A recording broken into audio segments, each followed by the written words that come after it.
alam mo guys, nung mahita, hindi mo siya nasabi. Pero siguro, maintindihan pa ng tao bakit ka mahiyain.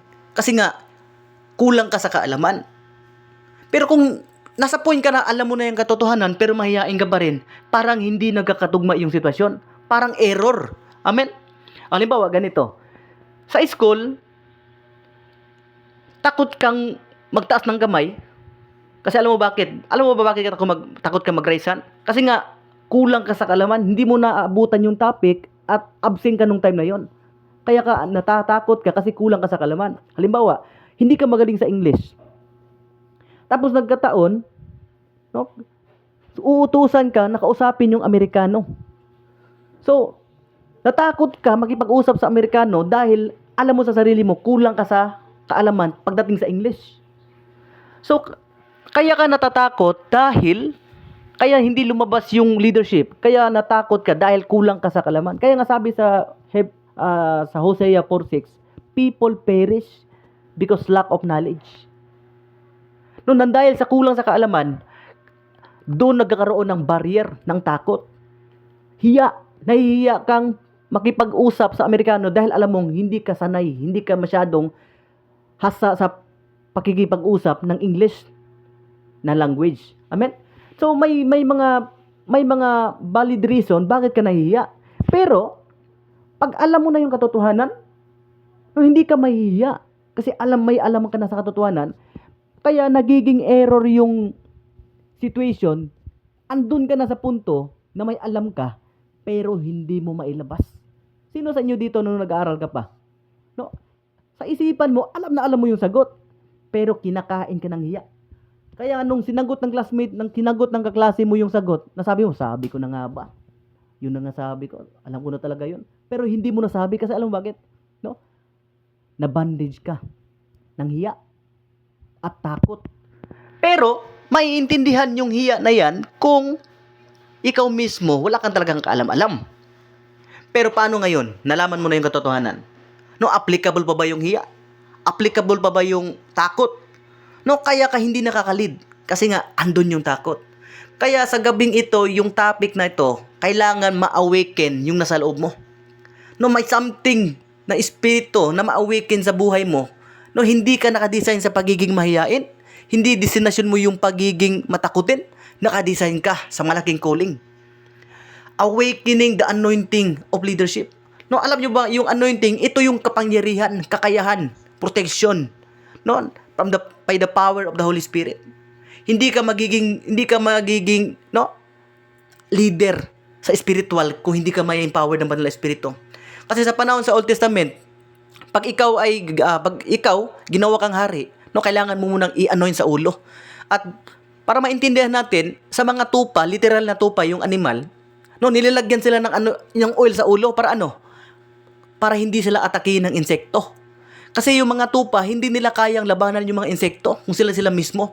Kaya yung shepherd, kaya yung nagbabantay ng tupa, ang ginagawa nila, pinapahiran nila ng oil yung ulo, yung buong katawan ng tupa para ano? Para hindi dapuan ng insekto. Kaya ang ginagawa ngayon, mas lalo kang ma-empowered. Magkakaroon ng magiging powerless yung atake ng kaaway sa buhay mo, yung atake ng paggiba sa'yo. No, if you are anointed.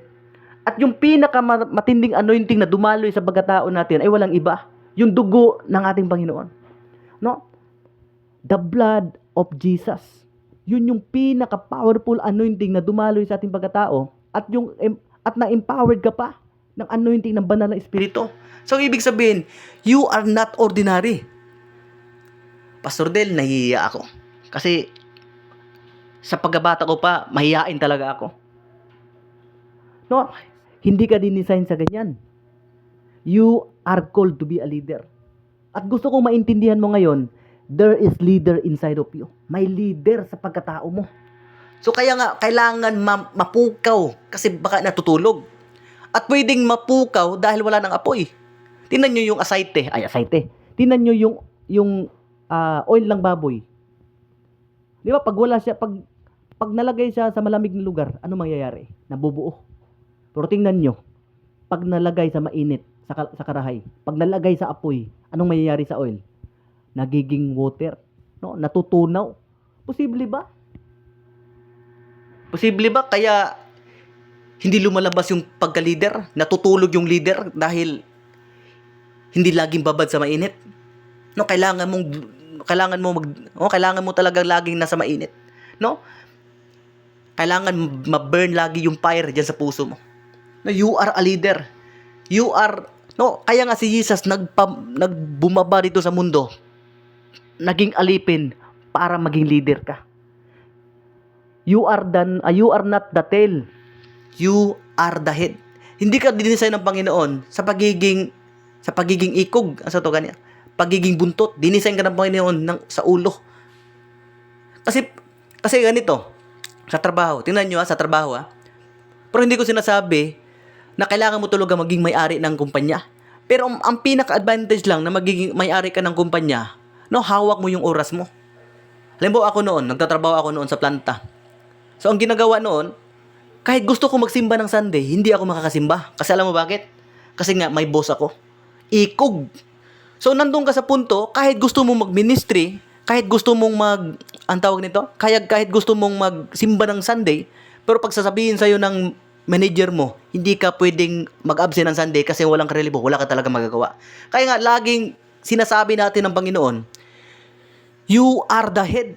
Kasi pag ikaw yung head, no, ikaw yung may-ari ng kumpanya, ikaw yung may-ari ng business, ikaw yung may-ari ng negosyo mo, ikaw yung may-ari ng trabaho, kontrol mo yung trabaho, no, anytime pwede kang maka-absent, pwede kang mag-ministry. Kasi hawak mo yung oras mo. Ganun kahalaga yung head. Pero hindi ko sinasabi na masama yung nagtatrabaho ka ngayon. Tama yan. Pero, no, kailangan natin pumunta sa another level pala. Kasi para hawak natin yung oras. And there is leader inside of you. No, si Moses. Sabi pa ni Moses, hindi ko kaya yan, Panginoon. Na sobrang takot niya, nangging bulol pa siya. Kung tutuusin, hindi yun siya bulol. Kasi si Moses that time, bago siya napunta sa bukid, dati siyang isa siya sa magiging qualified na magiging paraon nung nasa Egypt pa siya. Amen? Pero nung nakausap niya ang Panginoon, nagkautal-utal siya. At kaya siya nagkautal-utal dahil sinabi ng Panginoon sa kanya, papalabasin mo yung tao sa Egypt, mga mamamayan ko. Ang inisip ni Moses, ang daming tao, hindi ko kaya yan. Hindi ko nga kaya magpakita sa Egypt kasi nga wanted ako doon. Kasi nga si Moses nung time na yun, nakapatay siya. Kaya inisip niya, siguro nagkautal-utal siya, hindi niya alam ano yung sasabihin niya. Hindi niya nakita na may leader sa kanya. No, kaya sabi ng Panginoon, pumunta ka doon. No, wala siyang nagawa. Nag-obey pa rin siya. No, sa panahong nag-obey siya, no, the anointing of leadership will follow. No, kasi yung laban na yun, hindi yung laban ni Moses, kundi laban yun ng Panginoon. No, ginamit niya lang si Moses para maging vessel, maging daanan ng kapangyarihan. No, wala siyang dinalang Armalite, wala siyang dinalang kanyon. Ano yung dinala niya? Tungkod lang. No, simbolo ng kapangyarihan ng Diyos. No, yung tungkod, no, it's emphasize the power of the Holy Spirit. No, yung ordinary na tungkod na akala niya ordinary lang. No, hindi niya napansin. No, araw-araw niyang ginagamit, araw-araw niyang kasama yung tungkod. Hindi niya namalayan yan. Yung tungkod na ordinary sa paningin niya, na simbolo ng kahinaan niya, yun ang ginamit ng Diyos para ipakita yung kapangyarihan niya. Kaya sabi niya, o itapon mo yung Panginoon, anong gagawin ko? Paano sila maniniwala na inutusan mo talaga ako? O sige, itapon mo yung hawak mo? Tungkod, Panginoon. O sige, itapon mo yan. At naging ahas. So, ibig sabihin, yung mga ordinary sa buhay mo ngayon, ano ba yung mga ordinary? Ordinaryong trabaho? Ordinaryong pagkatao? Hindi ka nakapagtapos ng pag-aral? Wala kang narating sa buhay? In short, rejected ka dito sa mundo. Pero I tell you, Pam, no, kayang gamitin ng Panginoon yung pagiging ordinary mo. Para kang tungkod, simbolo ng mahina. Yung tungkod, simbolo ng katandaan. Pero hindi natin i-expect na yung dating simbolong kahinaan ni Moses, na yung tungkod na hawak-hawak niya, naging simbolo ng kalakasan, ng kapangyarihan ng Diyos. Hallelujah. Amen? Kaya nga, wala siyang dinala, kundi kapangyarihan ng Panginoon. Ang gusto lang ng Panginoon, hindi ikaw magpaglaban. Ang gusto lang ng Panginoon, mag-obey ka lang kung gusto mo magtagumpay. No, there is victory in obedience. Kaya nga, ang topic natin ngayon is all about the anointing of leadership, na ma-awaken, mapukaw. Because we are in the last days. There is crisis. There is shortage of leadership.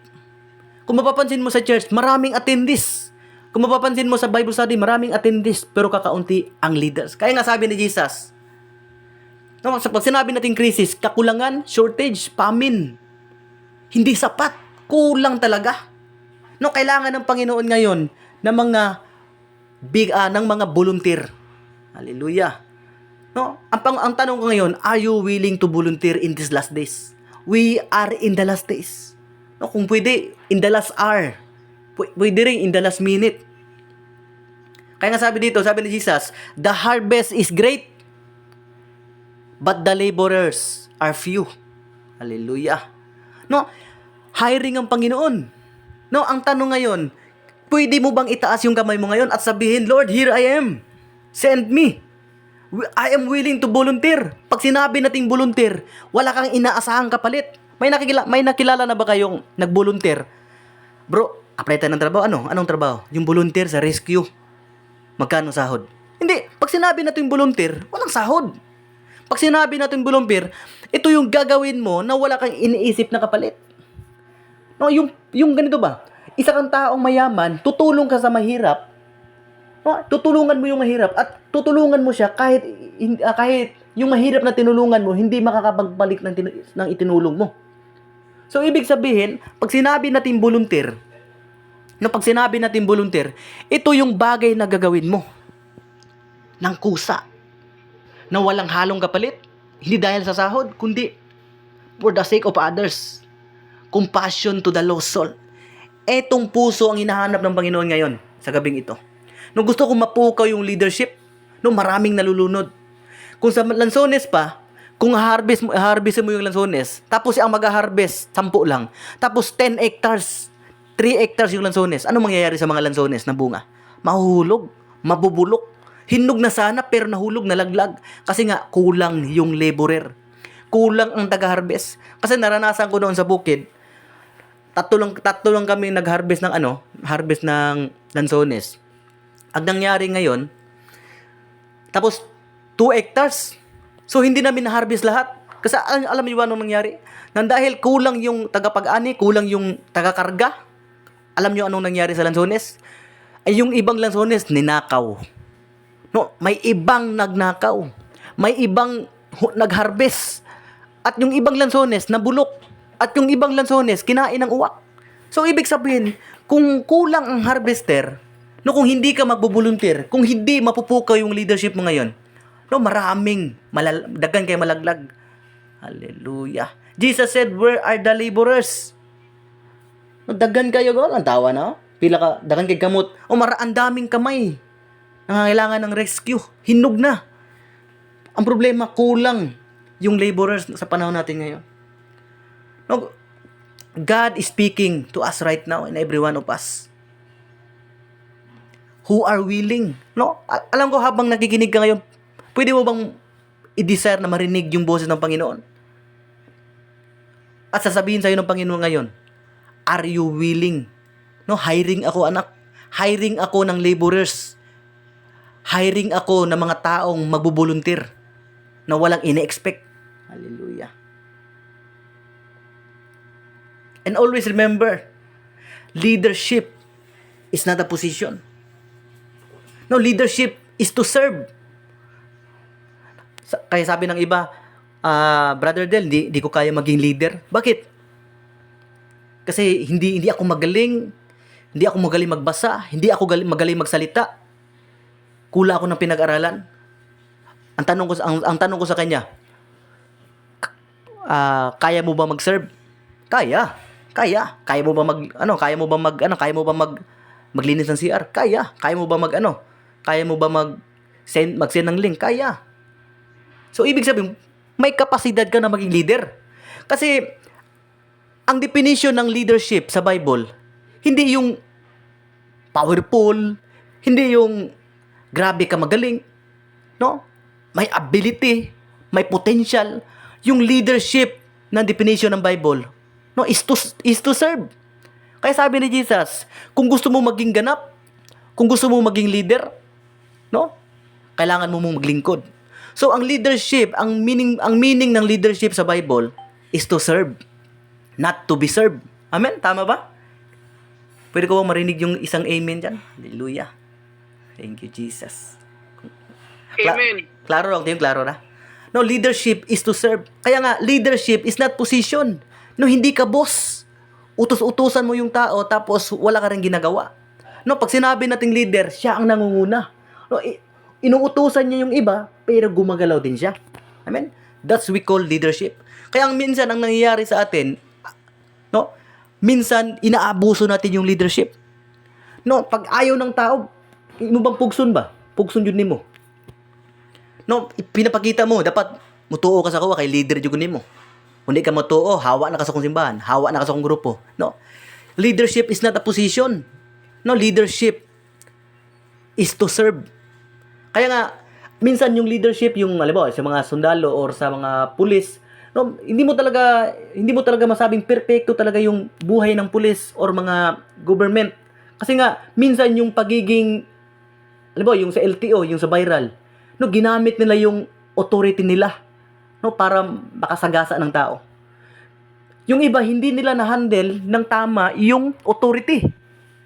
Leader ako, pulis ako. Bakit?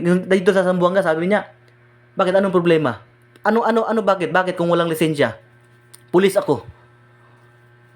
Sabi pa niya, dito sa Zamboanga, sabi pa niya, anong violation ko? Boss, sir, bawal mag-helmet. Si pulis ako. So minsan yung pagiging pulis ginagamit natin sa maling paraan. No, sa spiritual, yung pagiging leader natin sa spiritual, huwag nating abusuin yung pagiging leader. No, yung trabaho natin to preach, to share. No, hindi natin trabaho ang mamugos. No. Kanang sa tawagan ni kanang imong pugso ng tao, controlling spirit, kanang iko-control mo yung tao. No, leadership is not a controlling. No, leadership is to teach, to share. No, kung di mo to, wala tayong problema. Kaya nga sabi ng Panginoon, kung hindi maniniwala, wala ka na pananagutan. Pero kung hindi mo siya warningan, no, may pananagutan tayo sa Diyos. Pero kung winarningan mo siya, sinabihan mo na, in-explain mo ng tama na, okay na yun. Pero kung ginawa niya pa rin yung kalukuhan, wala na rin pananagutan sa Panginoon. And always remember, leadership. No, kung Lord, Pastor Del, wala akong ability, kulang ako sa abilidad, kulang ako sa potential. No, tatanungin mo agad yung disciple mo, kaya mo bang mag-serve? Kaya. No, ibig sabihin, may potential ka sa pagiging leader. Iba yung leadership ng mundo at leadership sa biblical. Yung leadership ng mundo, dapat may potential ka talaga, dapat magaling ka magsalita. Dapat hindi ka disable. No, yun yung leadership ng mundo. Pero yung leadership, kahit mahirap ka, yung leadership sa mundong ito, dapat mayaman ka, dapat may kwan ka, dapat paniniwalaan ka talaga. May power, may kaalaman talaga.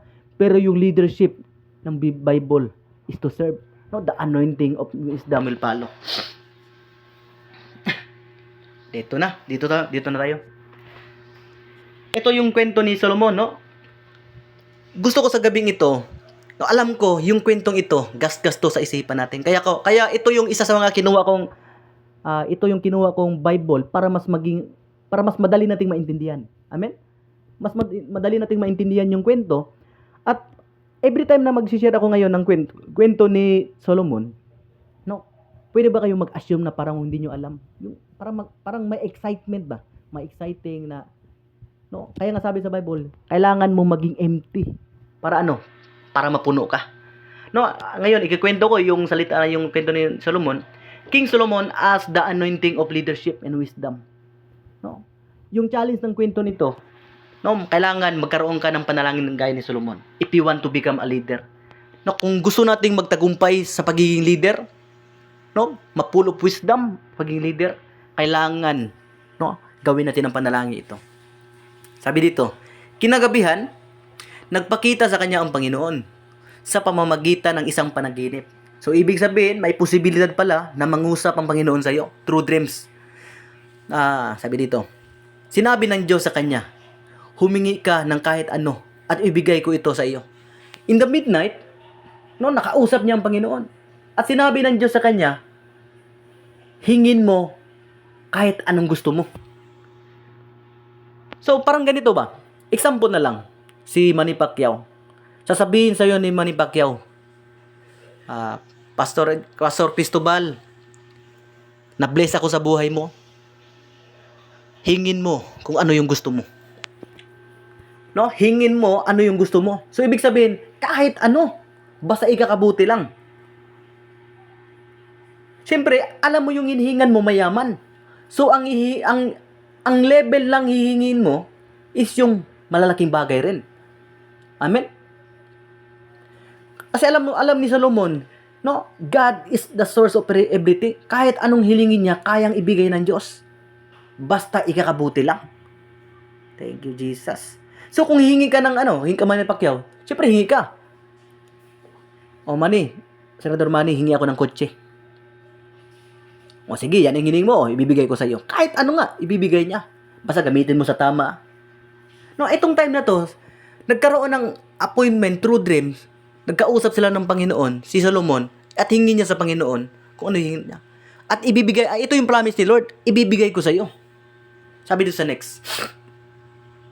Sumagot si Solomon, nagpakita po kayo ng malaking kabutihan sa aking amang si David, na sa iyong lingkod dahil matapat siya sa inyo at matuwid ang kanyang pamumuhay.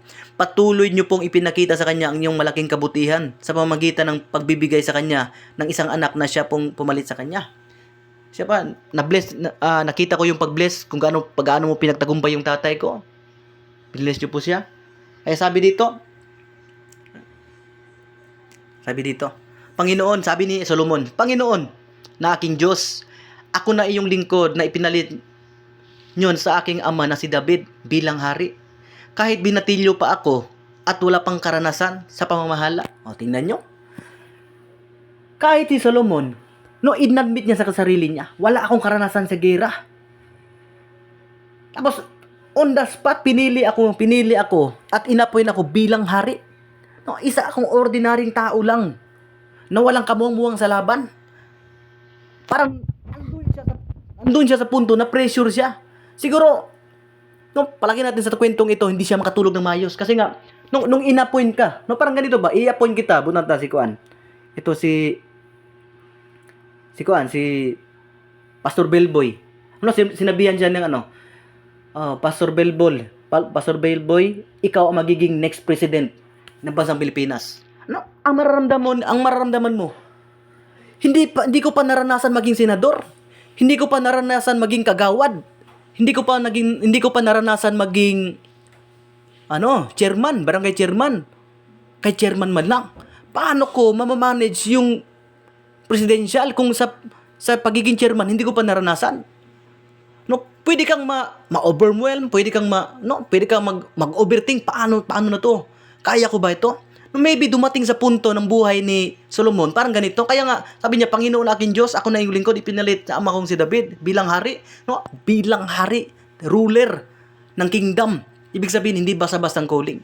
So, kaya nga sabi ko kanina, pag malaki yung tawag mo, pag malaki yung calling mo, malaki din yung sakripisyo mo. Kahit binatilyo po ako, wala akong karanasan. No, ginamit ng Panginoon yung pagiging walang karanasan. Pagiging ordinary ni Solomon. At gagamitin ka rin ng Diyos bilang ordinary. No, para daling ka sa pinakamalaking calling sa gabing ito. There is leader inside of you. No, hindi nakita ni Solomon yung leadership. Yung anointing na nasa sa kanya na. Hindi nakita ng Diyos. No? Dahil wala pa siyang karanasan. Thank you, Jesus. Kaya sabi dito na, nag-blow. Hallelujah, naghang. Kaya sabi dito, kaya nga, binigyan nyo ako ng karunungan. Kaya nga, bigyan nyo ako ng karunungan. Kaya sabi niya, sabi ng Panginoon, ano yung gustong hingin mo? Sabi niya, Lord, mahirap yung calling ko na to. Hindi ko to kaya gawin. Bigyan mo ako ng karunungan, Panginoon. Kaya bigyan niyo po ako ng karunungan para pamahalaan ang iyong mamamayan. Lord, bigyan mo ako ng wisdom. Hindi para sumikat. Bigyan mo ako ng wisdom para matulungan ko yung mamamayan ko. So, ibig sabihin pala, yung anointing of wisdom, no, hindi yan para sa sarili mo. Yung anointing of leadership, hindi yan para sa'yo. Yung anointing na meron ka ngayon, No, yung nagsasacrifice ka sa fasting, yung anointing na meron ka, no, hindi yan para sa'yo. Para yan sa mga taong nangangailangan sa'yo. No, gagamitin ka ng Diyos. Thank you, Jesus. Gagamitin ka ng Panginoon para ma-open yung leadership na nakatago sa'yo. No, the anointing of wisdom. Kaya sabi niya, pamalaan ng iyong mahal. Ang purpose ng wisdom, yung kaalaman na hiningi niya sa Diyos, hindi para sa Kanya. Para saan? Para pamalaan ang iyong mamamayan at kaalamang malaman kung ano ang mabuti at masama. Lord, give me the spirit of discernment to discern kung ano yung tama at mali. Kung nasa tamang decision pa ba ako, sa tamang mali, bigyan mo ko ng spirit of discernment. No, yung anointing of leadership, yung pagiging leader, no, kailangan yung spirit of discernment. Kaya nga, as a believer, kailangan nating i-desire lagi yung anointing. No, yung gift of the Holy Spirit, that spirit of discernment. No, kahit bagong manampalataya ka, lagi mong hingin sa Panginoon, Lord, discerning spirit is my portion. Lord, ayaw kong madisib, Panginoon, sa takbo ng mundong ito. Kung gaano si Satan, ididisib kami. Lord, bigyan mo kami ng discernment na ma-discern namin kung anong ruta ang napupunta namin. Nasa tamang landas pa ba kami o wala. Kasi si Satan, he is deceiver. Ibig sabihin ng deceiver, ipapakita niya sa iyo ang isang bagay na parang tama, pero mali pala. No? Ipapakita niya sa iyo yung isang bagay na parang scammer. Parang maniniwala ka talaga. Totoo talaga yung mga document, totoo talaga yung mga picture, yung mga testimony. Pero pag nakabayad ka na, bigla ka na na-block. So, ibig sabihin na paniwala ka. Si Satan, gagamitin niya yung isang sitwasyon para mapaniwala ka. Kaya nga, si Satan, deceiver. Kung kaya siya tinawag na deceiver, kasi nga, napaniwala ka niya. Na parang totoo yung sinasabi niya, pero ikapapahamak mo pala. Ikaka-discourage mo. Ikaka-stumble mo pala. Kaya nga, sinabi ni David, bigyan mo ako ng kaalaman kung ano ang mabuti at masama. Dahil sino ba ang may kakayahang mamamahala sa iyong mga mamayan? Na napakarami. Sa Lord, grabe yung calling na ito. Lord, wala akong karanasan. Paano ko ito mamamanage? Wala akong pinag-aralan. Hindi ko ito kayang i-manage. Bata pa ako. Hindi ko kaya makipagsabay sa mga matured. Kasi wala akong karanasan masyado. Lord, I ask the anointing of leadership. No, sa gabing ito, kailangan mong i-desire yung anointing of leadership. No, anointing of leadership. No, para Para i-rule ng maayos. No, yung napakalaking ministry ni Solomon. Kaya sabi dito, ito yung maganda, na please, no, alam mo ba, nakuha ni Solomon yung kiliti ni Jesus. Ang kiliti ng Diyos. Ano bang nahimuot ang Ginoo ba? Nakuha siya na delight, nalipay. Kaya sabi dito, natuwa ang Panginoon sa hiningi ni Solomon. Hallelujah. So, ibig sabihin pala, may mga bagay tayo nihingi sa Panginoon na mas ikakatuwa niya. Alam niyo ba ano yung kinakatuwa niya? Yung hingin mo yung leadership. Lord, I ask the wisdom of leadership. The anointing of leadership is my portion. Lord, hindi ko hihingin yung bigas. Hindi ko hihingin yung i-provide mo yung needs ko. No, kahit gusto ng puso, alam ko, gusto ibungat sa baba ni Solomon, pero hindi niya ginawa. Gusto niyang i-declare, gusto niyang sabihin yung anointing of yung bigas, yung mga kalaglagan sa mga kaaway. Gusto niya ng victory, pero hindi niya hiningi sa Panginoon. Alam niya anong hiningi niya? Wisdom of leadership and discernment. Hallelujah. Kaya sabi dito, natuwa ang Panginoon sa kaalaman niya ng aking mamamayan, hindi humingi ng habang buhay. Dahil humingi ka ng kaalaman na pamahalaan ng aking mamamayan. Dahil hiningi mo yung wisdom, paano mo marul ng maayos yung mamamayan ko. At hindi ka rin humingi na mahabang buhay. No, hindi daw hiningi ni Solomon yung magkaroon siya ng magandang buhay, mahabang buhay, o kayamanan, or victory, success sa kabuhay niya, o anong klaseng success na hinihingi niya. Hindi niya hiningi yun. Kamatayan ng inyong kaaway. At hindi niya rin hiningi is yung mapahamak, matalo na yung kaaway nila. So, ano yung hiningi niya? The anointing of leadership. Ito yung maganda. May bonus. Hallelujah. Thank you, Lord. No, may bonus. Sabi ng Panginoon doon, hindi ko makita. Atra. Kaya sabi dito, ibibigay ko sa iyo, sabi ng Panginoon. No, dahil na-delight ang Panginoon, natuwa ang Panginoon sa hiningi niya. Ibibigay ko sa iyo ang kahilingan, no, ng gusto mo. No, I will release the anointing of leadership, the anointing of discernment, no, the anointing of wisdom, divine wisdom. Pero take heart. Oops, makinig ka rin, sabi ng Panginoon. Ibibigay ko rin sa iyo yung mga bagay na hindi mo hiningi. Hallelujah, may bonus. Sino sa inyo dito gusto mo ng bonus? No, yung ipag-pray mong isang bagay pero may bonus. Kaya nga ako ngayon, pag nagpe-pray ako sa Panginoon, hindi ko na hinihingi yung mga needs ko sa Panginoon. Pero hindi ko naman sinasabing masama na, Lord, i-provide niyo po Panginoon yung bigas, Lord. Aprubahan niyo Panginoon yung mga papeles ko, Lord. No, hindi masama yun. Amen, hindi ko sinasabi. Kasi nga may principle tayo. You receive nothing because you ask nothing. Pero mas maganda talaga pag hingin mo sa Panginoon yung pinaka-main source. No, hingin mo yung pinakamalakas. Pag na-delight ang Panginoon, pag natuwa ang Panginoon sa ginawa mo, hiningi mo yung leadership. Hindi para sa ikapasikat mo, hindi para maging hawod, magiging magaling, kundi to lead the people to the right path. No, natuwa ang Panginoon. Hallelujah. No, kahit sino noon darating ng panahon, no, kaalaman na hindi pa naangkin, ibibigay ko sa iyo. Bibigyan din kita ng karunungan. Bibigyan kita ng karunungan, kaalaman ng Panginoon, hindi pa naangkin ng panahon. At ibibigay ko rin sa iyo yung mga bagay na hindi mo hiningi. No, hindi ko na nalagay diyan. No, ibibigay din ng Panginoon yung mga bagay na hindi hiningi. Wealth, glory, fame, ibinigay niya. Authority, binigay niya. No, fruitfulness, ibinigay niya. To the point, yung ibang bansa, pumunta kay Solomon. No, namangha sa ability. Pumunta yung reyna. No, pumunta kay Solomon para i-test yung karunungan niya. Kasi nga, namangha sila. So, ibig sabihin, pag ang Panginoon ang nag-bless sa'yo, kahit hindi mo hingin yung bigas, ulam, tuition fee, or mga bills, no, wag mo na hingin sa Panginoon yan. Basta, ito lang yung principle dyan. Hingin mo yung anointing of leadership. Hingin mo yung mga bagay para sa kapakanan ng iba. No, I hope na intindihan nyo yung sinasabi ko. No, hindi ko sinasabi, huwag mong hingin kasi sabi ng Panginoon, no, whatever you ask, ibig sabihin, malaya tayong humingi sa Panginoon. Pero kung gusto natin ng bonus, no, hingin natin yung pinaka-main. No, hingin natin, hindi yung para sa sarili, kundi hingin natin yung pinaka-main, no, para sa kapakanan ng iba. Anong hiningi ni Solomon? The anointing of leadership. Para ano? Para i-lead, para sa ikakabuti ng mga mamamayan. Hallelujah. So, ibig sabihin, no, para ma-delight, para matuwa ang Panginoon sa hinihingi mo, para mahimuot, sa Bisaya pa, para mahimuot ang Ginoo sa atong ginahimo, sa atong gipangayo, no? As the anointing of leadership, as the anointing of wisdom, as the anointing of discernment. Para ano?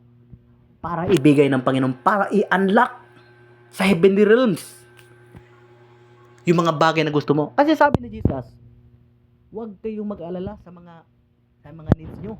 Dahil bago mo hingin yung needs mo, alam na ng Diyos. Hallelujah, tama? So, ibig sabihin, pag hingin mo yung leadership, ang ginagawa kasi natin, hingi noon, hingi dito, hingi noon. Hingi tayo ng hingi sa Panginoon. Pero yung, no, hindi naman magagalit ng Panginoon kung hingi tayo sa Kanya ng ganyang mga bagay.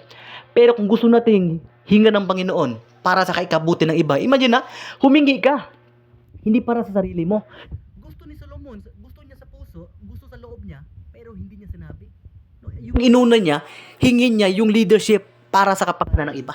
No, I hope ganun pala ang puso ng baging leader. Hingin natin lagi ang kaligtasan ng iba. Hingin natin lagi ang kapakanan ng iba. Hingin natin sa Panginoon, Lord, anoint me as your servant. Para ma-destroy ako, Ginoo, mga espiritong gagapo sa itong mga tuhana. No, yung anointing diyan para sa iyo. No, the anointing of leadership is your portion tonight. Amen. Thank you, Jesus. Kaya there is shortage sa leadership talaga, may crisis talaga. Kaya laging sinasabi ng Panginoon, where are the leaders? Nasa na mga leaders?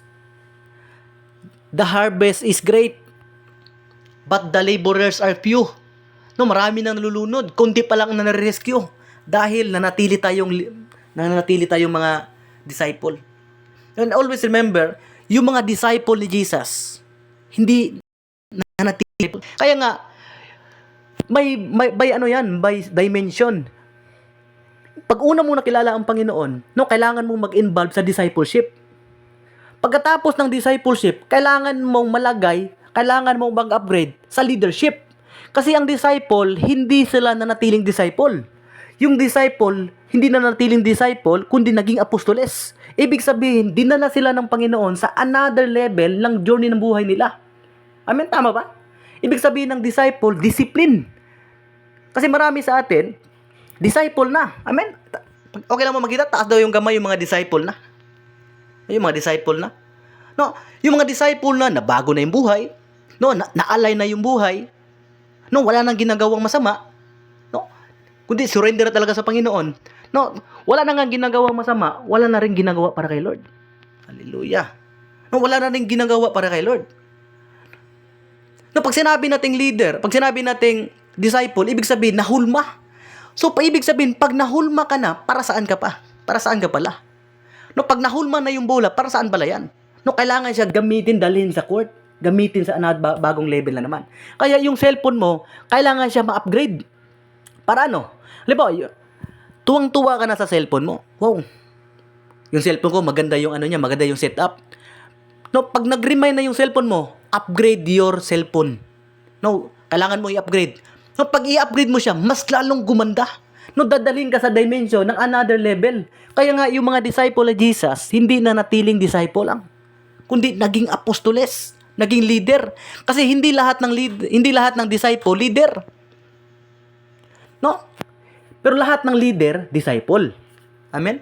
Tama ba? Hindi lahat ng disciple leader. No, hindi lahat ng pumunta sa church leader. No, hindi lahat ng disciple leader.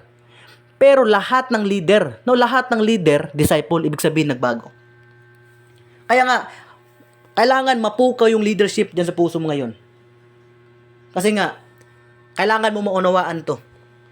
God created man for a leadership. No? Nakadesenyo tayo bilang leader. Natutulog yung leadership sa puso mo ngayon. Kasi nga, people perish because lack of knowledge. No, walang problema, disciple ka, walang problema yon. Pero, pag tumagal ka na sa Panginoon, naintindihan mo yung katotohanan, kailangan mo mag-go in another level of a Christian journey. The leadership level. God created man, sabi dito. Hallelujah. No, may authority ka talaga. No, you have the spirit of leadership. Nakadesign ka sa leadership. Kaya sabi dito, pagkatapos sinabi ng Diyos, sabi dito sa Genesis 1:26, sinabi ng Diyos, likain natin ang tao ayon sa ating wangis. Sila, tingnan nyo sila ang mamamahala sa lahat ng uri ng hayop. So, ibig sabihin, you are designed to lead. Hallelujah. No, dinesign ka ng Panginoon para i-lead yung creatures, lahat ng uri ng hayop. Lumangoy, lumilipad, lumalakad, at gumagapang. So, ibig sabihin, may authority ka at yung tao, ginawa ng Diyos para mag-lead, hindi para umupo, para maging member. So, part ang pagiging member, magiging member ka, maging disciple ka, parte yan ng buhay mo. So, pero may ikalago pa yan. Makaya mo pang umakyat sa another level para mas lalo kang kagamit-gamit. Kasi, ang nangyari sa atin ngayon, takot tayo sa another level. Kasi naalala ko noon, nung high school ako, sino makaka-relate nito? Nung high school ako noon, sabi ko, anong elementary pala, sabi ko, kaya ko siguro mag-high school? Baka mahirap na yung klase. Siguro natanong nyo din sa sarili. Excited ka sa, nung graduating ka pa lang sa grade 6. No, excited ka mapunta sa high school, pero natatakot ka, baka hindi mo kakayanin yung lecture, baka stricto na, baka hindi na pwede mag-absent, ganun ba? Pagdating mo ng high school ka na, nasabi mo, kaya pala.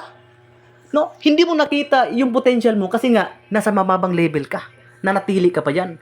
Pero pag napasa mo yan, no, pag narating ka na dun, kakayanin mo pala. Pagdating ng high school ko, nung 4th year high school ko, sabi ko, kaya ko kaya mag-aral ng college? Kasi sa college, seryoso na kasing usapan yan. Sa college kasi, ano na yan, parang, hindi na ako pwede maglakwatsa, maglabuyo.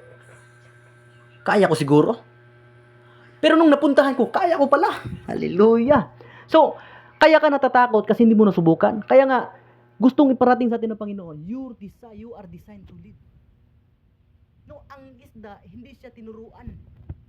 Ang design ng isda is lumangoy talaga. At wala kang makitang isda nag-aral sa swimming ng 3 buwan para lang matuto mang isda. Ang isda, dinesign para lumangoy. Ang ibon, dinesign para lumipad. Kaya magtataka ka ngayon, magtataka ka talaga, ang ibon, nakakita ka na ba ng ibon na hindi lumilipad? No, pag nakakita ka ng ibon na hindi lumilipad, parang maninibago ka kasi alam mo sa sarili mo bilang tao, ang ibon lumilipad yan. Pero anong klaseng ibon to? Hindi niya kayang lumipad. Pero may posibilidad din ng ibon hindi nakakalipad dahil natamaan ng bato or may sugat or nakagat. Amen? Maraming may posible ba sa pagiging leader natin kaya tayo hindi nakakalipad dahil may sugatan tayo? May mga sugat, may mga injury sa ating puso. May mga sugat sa ating mga buhay na hindi pa natin nabibitawan. No? Andun ba tayo sa proseso na yon? Pero kung nakakita ka ng isda, hindi marunong lumangoy, nilagay mo sa dagat, no, mamamatay pag nilagay sa tubig. Tapos pag ilagay mo sa lupa, nabubuhay. Parang maninibago ka. Alam mo sa sarili mo, yung isda hindi nakadesign sa lupa. Nakadesign talaga siya sa dagat. So yung tao, ganun din. Pag hindi ka leader, maninibago ka na. Hindi ako ganito. Hindi pala ako mananatiling member. I am designed to lead. No, pag ang tao hindi nagli-lead, pag hindi ka umaabot sa leadership, halimbawa, nasa 1 year ka na sa ministry, o 2 years na, tapos hindi ka nagli-lead. No, parang ganito ba? Yung ibon, magtataka ka, bakit siya hindi nakakalipad? Na ang design naman talaga ng ibon is lumipad, pero hindi siya nakakalipad. Kahit ni minsan. So pag ang tao leader, yung tao, nakadesign siya sa leadership, tapos hindi siya nagli-lead, lalo na pag believers ni Jesus, no, magtaka ka ngayon. Uy, may problema pala sa pagkatao ko. Hindi na yanig, wala na uyog, wala na pukaw akong leadership. No, pag sinabi mo sa sarili mo, Pastor, mahihain talaga ako, Pastor, hindi ko talaga kaya i-lead. Parang wala talaga akong potential. And also, remember, Solomon, pareho lang na sa atin ang sitwasyon, walang potential. Pero pinili ng Diyos. Kaya nga si King Saul, pinili siya ng pagiging unang hari sa Israel. Nagtago siya, natakot siya. Kasi alam niya sa sarili niya, wala siyang kakayahan mag-lead ng buong Israel. Kaya yung takot, minsan yung kulang sa kaalaman, kulang sa experience, yan ang gagamitin ng Panginoon. Kaya nasabi sa Bible, there is power in your weakness. Kung kailan ka mahina, kung kailan ka walang pinag-aralan, kailan ka walang kaalaman, kulang ka sa kaalaman, hindi ka marunong magsalita, bulol ka magsalita, matakutin ka klase na tao, no, ikaw ang tatawagin ng Diyos to lead para ipakita yung power niya. No, pag Pastor Del, di ko talaga kaya, alam ba, ganito, Pastor Del, di ko talaga kaya, Pastor Del, mahihain talaga ako. No, para mo sinasabi at para nating sinasabi na ang ibon, hindi niya kayang lumipad. Na ang isda, hindi niya kayang lumangoy. Pag sinabi mo sa sarili mo, dineclare mo sa sarili mo na hindi mo kaya mag-lead, ay para mong sinasabi ang ibon hindi kayang lumipad. Ang ibon hindi dinesign para lumipad. So kailangan mo maintindihan ngayon, kailangan mapukaw yung nasa loob mo ngayon. No, at i-declare mo ngayon sa isipan mo that I am a leader. I'm not a member. No, hindi lahat ng disciple leader. Pero lahat ng leader disciple. And wag nyo rin kalimutan, yung mga apostoles, yung mga disciple ni Jesus, hindi nanatili sa pagiging disciple. No? Naging apostoles. No? Nilagay ng Panginoon sa mataas na dimension pa ng calling. No? Kung sa kwan pa, napanay ikainat ang mga sitwasyon. Kapit at man. Thank you, Jesus. I'm ready, Baba. Story of Adam and Eve. Tingnan mo, nung si Eva o si Adan, no, si Adan yung may authority diyan. Pero bakit hindi niya nagamit yung authority niya nung time na yan? Kaya nagtaka ang Panginoon kay Adan, anong nangyari? Bakit ka? Sabi niya, yung babae, di ba? Sabi niya, yung babae kasi, Gitintal siya sa babae, giinan daw siya kaon. Sabi ng Panginoon, nagtaka ang Panginoon ngayon, wala ka na sa position mo. Kaya nga sabi ng Panginoon, pero tinawag ng Panginoon Diyos ang lalaki, nasan ka? Uy, Adan, you are designed to lead. Kaya sinabi ni Adan, yung babae kasi Panginoon, natakot ako. Yung babae kasi yung dahilan. Sabi ng Panginoon, bakit mo dinadahilan yan? Parang ganito ba? Nagtaka ang Panginoon, magtataka ka rin, pag ang isda, pag ang ibon hindi nakakalipad ni isang beses. Nagtaka ang Panginoon kay Adan, bakit hindi ka nakalid? Ikaw ang nilagay ko dyan. No, tinawag ng Panginoon Diyos, nasan ka? Ang lalaki talaga. Ikaw ang una kong tinawag. Ikaw ay may kakayahang maglib. Sa Genesis 1:26, you have the authority, dominion sa babae. Bakit ka? No? Kaya tinanong ng Panginoon dyan, no, hindi ibig sabihin tinanong sila ng Diyos dyan, nasan sila? Ang tinatanong ng Diyos dyan, hindi yung location, kundi yung position. Wala ka sa position mo. You are created to lead, to make dominion sa tanang creatures din sa kalibutan. Pero nga nung nagpalinlang ka, anak siya. Sumagot ang lalaki, narinig ko po kayo, Panginoon. Narinig ko po kayo sa halaman, kaya nagtago ako. At natakot po ako dahil hubad po ako. Hallelujah. Lord, nagtatago ako, Panginoon. Nakahubad kasi ako, natakot ako. No, imagine, si Adan, he is anointed. Nung every time na sinasabihin niya, may power. Nung sinabi niya, Lord, natakot po ako. Nung bumaba yung atmosphere ng takot. Hallelujah. No? Not location, it is a position. Kaya nga, nagtaka ang Panginoon kay Adan. Sa Genesis 1:26 pa lang, binigyan na kita ng authority. Nagsimula, tinan nyo si Adan, grabe yung authority niya. Pero kailan nawala yung authority? Kailan nawala yung leadership? No, pag ang tao nagkakasala pala, ang unang nawawala, yung anointing of leadership. If you are not leading, you are hiding. Kaya sila nagtatago kasi nga nagkasala. Malalaman mo pala yung isang believers, no, hindi siya nakaka-lead. May posibilidad pala, may tinatago pa sa buhay. No, if you are not leading, we are hiding. No, ang unang mawawala sa isang believers, no, is yung spirit of leadership, yung anointing of leadership. Hindi niya na manage ng maayos kasi nga nawala yung anointing of leadership. No, stop blaming as a leader, blamer as a leader. Munti na, gipangutaan na sila. Ngano, inana, bakit mo ginawa iyon? Sumagot ang babae, kasi ninilang po ako na ahas, kaya kumain po ako. Sabi pang lalaki, na, ang Panginoon, nandahil yan sa babae, na yung ahas, walang malin lang. Pero ito yung maganda. Kahit pumalpak, si Adan, at saka si Eva, para matabunan ng ilang sala. Pagkatapos, gumawa ang Panginoong Diyos ng damit na mula sa balat ng hayop para kay Adan at sa asawa nito. Hallelujah. Ito yung nireveal ng Panginoon sa akin ngayon. Para magpagtakpan yung kasalanan nila, para mapagtakpan yung kahihiyan. Kasi sa panahon nila, yung kasalanan pinagtatakpan pa lang man. No? May isang klase ng animal, no? Palagay na lang natin tupa to. And hindi man sinunod dito na pinatay yung tupa. Pero logically speaking, bago makuha yung balat ng hayop, may pinatay talaga para mapagtakpan yung kamalian nila. Inosenteng hayop, no, kawawang hayop, nang dahil sa kasalanan ni Eva at Adan, no, pinakaunang dugo na tumulo. Kasi I believe with all my heart, nakikita ko sa sitwasyong ito, bago nakuha yung balat ng ginawa nilang damit, no, may tumulo talagang dugo diyan. Hallelujah. No, I hope nakuha niyo yung point ko, no. May dugong tumulo para mapagtakpan yung kasalanan nila. No, I believe this is a prophetic gesture sa ginawa ni Jesus sa cross. Amen. Sa panahon noon, they covered sin para mapagtakpan yung kaya.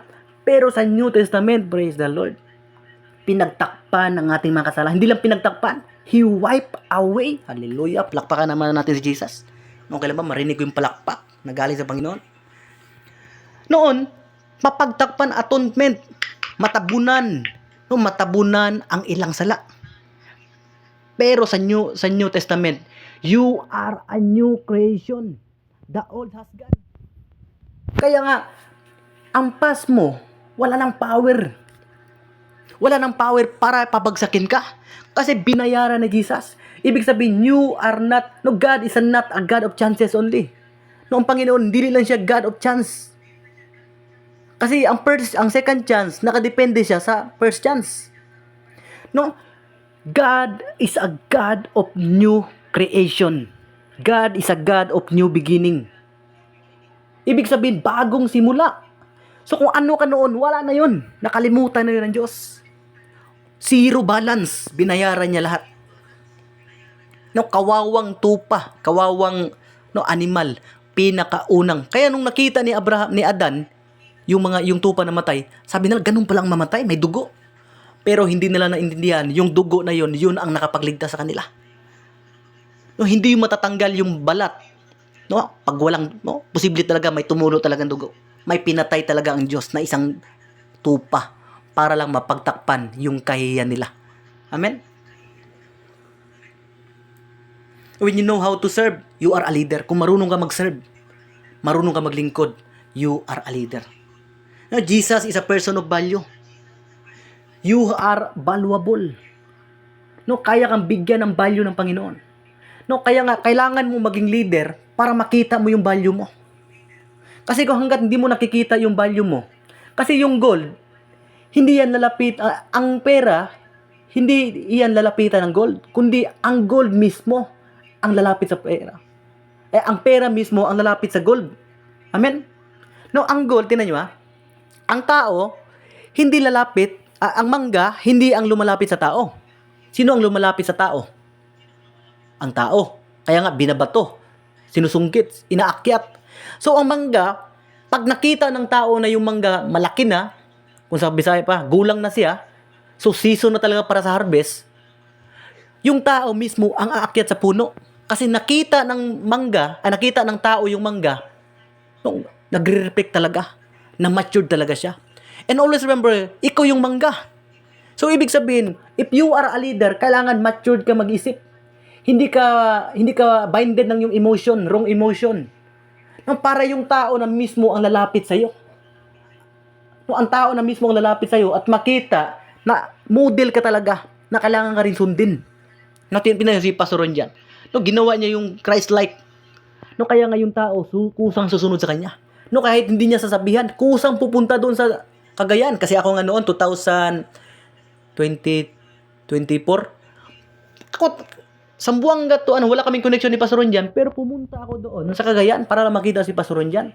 Para lang, gusto kong makikonnect. Kaya sabi ko, ibig sabihin, ang tao ang pupunta sa mangga. Kasi nakita nila yung mangga, pwede na. Nakita nila yung maturity. Nakita nila ang ganda ng prutas. Pupuntahan ko to, aakyatin ko to. So, ibig sabihin, pag leader ka, kailangan makikita talaga, modelo ka talaga. Hindi pwedeng nagbenta ka ng sabon at sasabihin mong, yung sabon na ito nakakaputi at nakakawala ng tigyawat. Pero habang nagbebenta ka, yung mukha mo napuno ng tigyawat. Maniniwala kayo yung tao? Hindi. So, para maniwala yung tao, sila na yung kusang lalapit sa'yo at magtatanong, anong ginagamit mong sabon? I hope naintindihan nyo yung... Jesus is a person of value. May value ka. At kailangan mong maging leader para tumaas yung value mo. Kasi nakadepende yung value ng isang bagay, nakadepende sa lugar. Pag binili mo yung adobong kangkong, magkano? Sa tindahan, 20, 15. Pero pag bibilin mo sa restaurant dyan, 200, 150. Sino nakatry niyan? Pag bibilin mo sa karinderya, nasa nasa 20 pesos. Pero pag bibilin mo sa restaurant, sa mga hotel, aabot ng 200 pesos. So meaning, nakadepende yung value ng isang bagay. Tumataas ang value ng isang bagay pag nasa tamang lugar. If you desire the anointing of leadership, if you desire na mas gamitin ka ng Diyos in these last days, mas tataas yung value mo. Pag tataas yung value mo, papalagahan ka talaga ng Diyos. And always remember, no, tataas yung value mo. No, mataas yung value mo kasi nga, dugo ni Jesus ang tumubo sa'yo. So, ibig sabihin, kung ano yung presyo ng binili ng isang bagay, halimbawa, may lupa ako. Isang 1 hectare. At sabihin ko, yung lupa ko nasa ano yan? Magkano benta mo yan? 20 million. Ang mahal naman. Overpricing naman yung lupa na yan. Pero kung may bibili talaga sa lupa ko na 20 million, ibig sabihin, yan ang value ko. Yan ang value ng lupa ko. Ay, walay magbuot. Walay magbuot. Kung pili, baligyan ako na akong yuta. Kung ibaligyan din ako nag 20 million, na day magbuot. Pero, kung naay mo palit sa lupa nga 20 million, ibig sabihin, mao ng value sa akong yuta. Kung naay mo palit. So, ibig sabihin, no, naakay value kasi nga, gipangamat niya nga ni Jesus. Mismong unod og dugo. No, para sa akong tong kabayaran sa tumasala. No, Jesus is a person of vision. Papakitaan kanya ng vision. No, si Peter tinawag niya si Jesus tinawag niya si Peter at sinabi niya. Tingnan niyo ha. Si Peter mangingisda. Pinakitaan niya muna ng vision, pagkintaan niya ng miracles at sinabi niya, from now on, no, magiging mangingisda ka ng tao. At kung babasahin mo sa next chapter, ang sabi ni Jesus, you are the light of this world, you are the salt of this world. Sabi ni Peter, mangingisda lang ako kanina. Ngayon, worldwide na, world-class na. No? Hindi pa narating ni Peter yung mga bagay na gusto ipaabot sa kanya ng Panginoon. Pinakitaan na siya ng vision. Kaya nga, every time na may mga bagong nalilink sa akin na tao, may mga bagong kumukunik sa akin, ang lagi kong sinasabi, bro, nakikita ko yung potential mo, gagamitin ka talaga ng Diyos. No, ibig sabihin, pakitaan mo ng vision yung tao. Halimbawa, may disciple ka, gawin mo to sa disciple mo. Sa mga taong naglilink sa'yo. Bro, nakikita ko yung potential mo. No?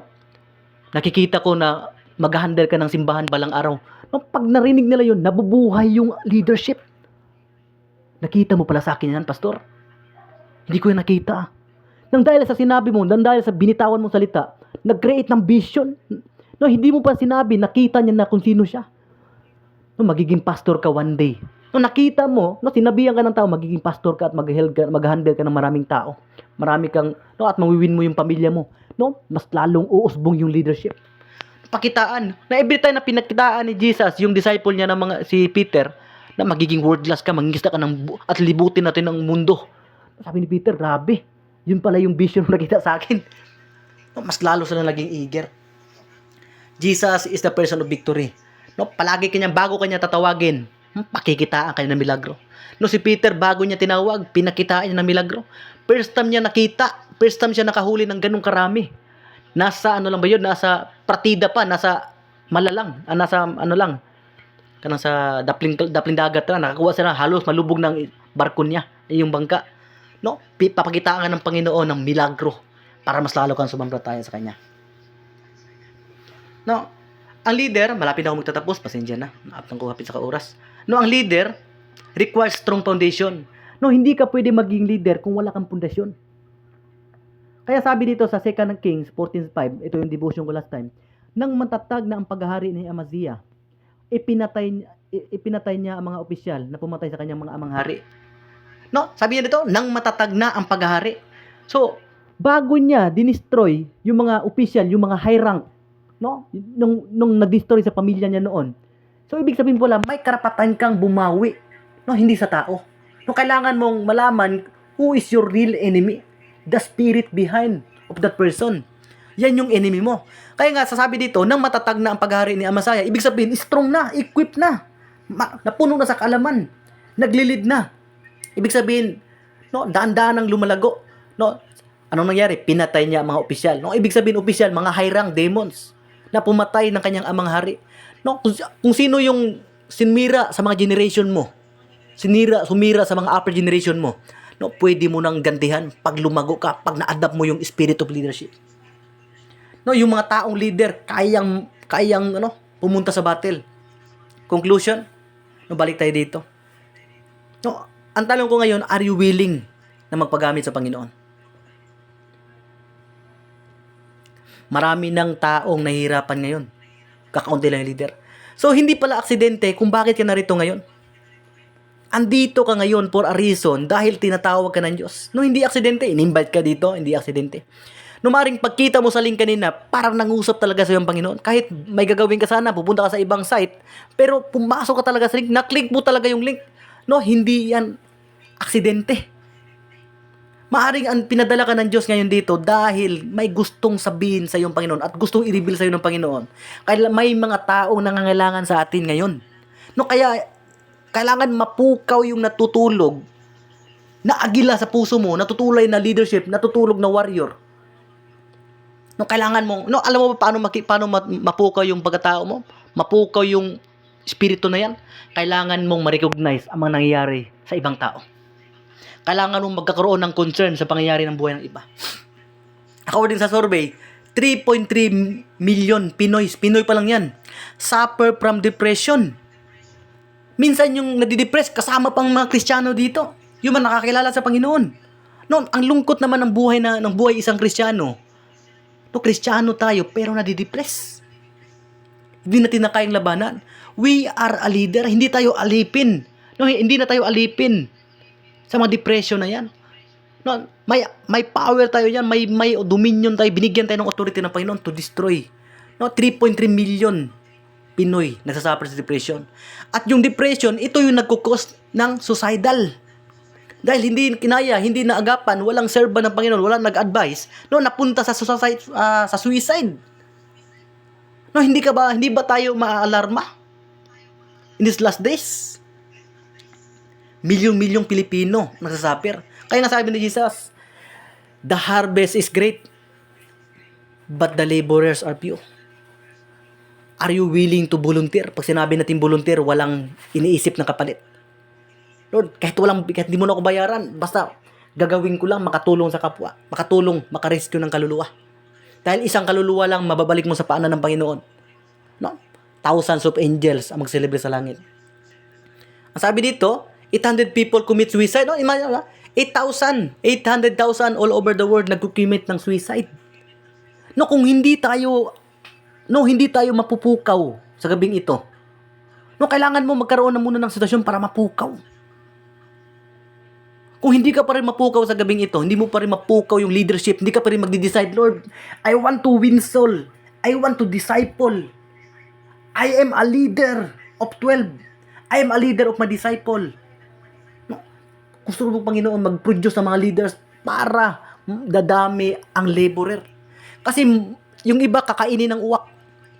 Yung iba mahulog. Yung iba nanakawin. Yung ibang lansones dyan. Kasi 10 lang yung mag-harvest, tapos 10 hectares yung i-harvest. So may posibilidad ang matapos ng 10, kakaunti lang, at yung ibang lansones matatagas, mabubulok. In short, magpapakamatay. Magiging hopeless. No, ma-involve sa mga drugs, addiction. Yung iba sa sobrang depressed, nagkaka-HIV dahil kung sino-sino na lang pinapasaya yung sarili nila. Kaya nga naawa ako sa mga tao nagkaka-HIV, nakakaawa talaga. Sa totoo lang. No, yung HIV parang talaga, walang gamot. Grabe yung consequence. No, ang purpose ng consequence diyan para ang tao makontrol yung pagkakasala, pero may nagkakasakit pa rin ng HIV. Kaya hindi rin natin ma-blame bakit sila nagkakasakit ng HIV. Kasi maybe yung mga taong ito, they are broken. They are family broken, emotionally broken. No, na-damage sa emotional damage. Ni-reject. Kaya ay nahanap nila yung sexual activity sa ibang tao. Sa sobrang hindi na out of control, wala na sa sarili. No, ini-enjoy nila yung sarili, akala nila doon nila may enjoy yung sarili nila. At to the point, nagkasakit sila ng HIV. Kasi tayo minsan, tantawa mo, nagkasakit ng HIV. Kung man kaayo, immoral man kaayo. Hindi pala dapat ganun. Dapat magkaroon tayo ng awa sa kanila. Noon, maaaring nagawa nila yon because they are blinded. Tayo mga nakabukas yung pag-iisip, tayo ang magpapaintindi sa kanila. Hindi tayo ang maghuhusga sa kanila. Hindi natin sila isalikway, i-reject. Kundi sa atin mismo manggagaling yung extension ng pagmamahal ng Panginoon para at sabihin sana may pag-asa pa. Kaya kang pagalingin ng Diyos. At yung mga taong ito, depressed, kaya nagkasakit ng HIV dahil hindi nila alam yung ginagawa nila. They are blinded from Satan. Mga HIV, 3,037 a day, nagkaka-HIV. Hindi na biro to. Kailangan magising tayo sa gabing ito. Thank you, Jesus. Now, if you are a leader, at dumating ka sa punto ng leader mo, now, if you are a leader right now, dandahan ka mong babagsak. Dandahan ka nanghihina. Please, leader ka. Para kang ama na nagtatrabaho. Sa panahong nagtatrabaho ka, tapos sumakit yung ngipin mo, at gustuin mo mag-absent muna sa trabaho, pero dahil inisip mo, wala nang gatas yung anak ko, wala nang pagkain yung anak ko, may project pa yung anak ko, kahit masakit yung ngipin ko, magpapatuloy ako, magtatrabaho ako. Dapat ganun yung mindset ba? Yung may ano ka, may motivation ka ba? Na kailangan kong kahit masasaktan ako, kahit persecuted ako, magpapatuloy pa rin ako. Kasi ako naranasan ko, kahit masakit na yung ngipin ko, no? Magtatrabaho pa rin ako. Kasi maraming babayarin sa bahay. For the sake of my parents, sa mga kapatid ko. Kahit pagod na, kahit gusto ko magpahinga saglit, magpahinga muna saglit. Kahit 2 araw lang, pero hindi. Kasi may nangangailangan. You are a leader, may nangangailangan sa'yo. You have son and daughters sa spiritual. No, every time na manghihina ka, no, but David encouraged himself in the Lord, his God. Kung nanghihina ka, gayahin mo sa David. Encourage yourself in the Lord. Encourage yourself. Lord, I am a leader. Hindi pwede, Panginoon, na mapapagod ako. Maraming kaluluwa nahuhulog sa hukay. Maraming kaluluwa ang nadidepress. Maraming nagsusuicide. Kundi ako magpapagamit. You are a leader. Kaya nga inaalaw ng Panginoon yung mga situation dito sa mundo para magising ka sa katotohanan at masabi mo, maraming nangangailangan sa iyo. Minsan lang ang believers, kakaunti lang ang harvester. Kung kakaunti lang yung harvester, nagkasakit pa, bumagsak pa. 10 lang yung harvester, nagkasakit pa yung isa, kinagat pa ng ahas. Kakaunti lang yung harvester, inatake pa sa puso. Sayang. 5 na lang natira. No, kailangan maging strong tayo. Encourage yourself. Encourage yourself in the Lord. Hallelujah. Okay lang ba? Ipikit natin ang mata. Magtatapos na ako. Close your eyes. Father in heaven, Lord, maraming salamat, Panginoon, sa gabing ito. Allow this message become timeless. Lord, I declare the anointing of leadership. Kung ano yung hiningi ni King Solomon. Hindi niya hiningi yung pagiging famous, pera, kayamanan. Pero Panginoon, pinaintindi mo sa gabing ito, kahit hindi pera ang hiningi namin, hindi mga needs, kundi needs ng ibang tao, kapakanan ng ibang tao. The anointing of discernment is our portion tonight. Lord, let the anointing of leadership flow tonight in every one of us. Dumapo ka sa puso ng bawat isa. Lord, mga leader na sugatan, Lord, sa gabing ito, magiging magaling sila by the blood of Jesus in the spiritual. And maraming salamat sa iyong salita sa Isaiah 6:8. I heard the voice of the Lord. Habang binabasa nyo ang nasa screen dito ngayon, sabihin nyo, basahin nyo, sabi ng Panginoon, also I heard the voice of the Lord saying, sabi ng Panginoon, whom shall I send? Naririnig nyo ba yung boses ng Panginoon ngayon? Sino ang isusugo ko? And who will go for us? Gusto kong magkaroon ka ng puso na kagaya na Isaiah. Nung narinig niya yung tinig ng Panginoon, wag nating patigasan yung puso natin, sabi sa Hebreo. Sabi dito, hindi pa tinagasan yung puso ni Isaiah, sabi ni Isaiah. Then I said, nung narinig niya yung sinabi ng Panginoon, sino ang isusugo ko? Sabi ni Isaiah, here I am, Lord, send me. Lord, andito ako. Napukaw ako dahil sa pinakita mong revelation ngayon. Here I am, send me. Gusto ko i-declare mo ngayon. Nung kahit wag mo nang i-open yung mic, kahit nandiyan ka sa screen, sabihin mo, Lord, here I am, send me. Gamitin mo ako in these last days. Patawarin mo ako, Panginoon. Kung minsan, tinatakasan ko yung calling mo. But Lord, you can run, but you cannot hide. No, makakatakas ka, pero hindi ka makakatago sa Diyos. Pag may calling ka talaga sa Panginoon, kahit anong takas mo, No, wag mo nang hayaan. No, bago ka makabalik, makatiraw ka kagbunal sa Ginoo. No, makaranas ka muna ng palo. No, pwede ka namang makakabalik kahit walang palo. Pero kung matigas pa rin yung ulo natin, no, bago ka makakabalik, dahil sa katigasan ng ulo, makakatilaw ta og bunal. Bunal nga na igugma. Pero sabi ng Panginoon, makakabalik ka naman sa apoy mo, makakabalik ka naman sa first love mo kahit hindi ka pa mapalo. Pero kung magmamatigas ka talaga sa puso mo, susundin mo talaga yung paglayo, no? Papaluin ka ng Diyos gaya sa buhay ko, nangyari sa buhay ko. No? Lord, here I am, send us. Lord, give us the anointing of leadership, the anointing of discernment, the anointing of divine wisdom, double portion of anointing of wisdom, Panginoon, how to lead other people to the right path, to the right way. Lord, give us the encouragement. We are more than conqueror. Lord, pinupukaw ko yung mga leadership na natutulog sa puso ng bawat isa. Yung mga natutulog na warrior sa puso ng bawat isa. Lord, the anointing of winning soul. We are the soul winner in these last days. We are a leader. Lord, the anointing of prophetic anointing is our portion. The anointing of apostolic is our portion. The anointing of evangelist, the anointing of preaching, the anointing of truth is our portion tonight. Receive now in Jesus' mighty name. Thank you, Jesus. And anoint every one of us. Lord, this anointing is not for our own. This anointing of wisdom, anointing of deliverance, anointing of healing is for others, hindi para sa makagulingon, Panginoon. Lord, salamat, Panginoon, sa topic na ito. Bless every one of us. We are covered now and protected by the blood of Jesus. No weapon forms from the enemy shall prosper us. Thank you, Lord, sa kabutihan. Lord, we declare, at sa gabing ito, one souls for Jesus. At bukas, Panginoon, mag-i-invite kami ng kaluluwa. Lord, send us. Here I am, send me.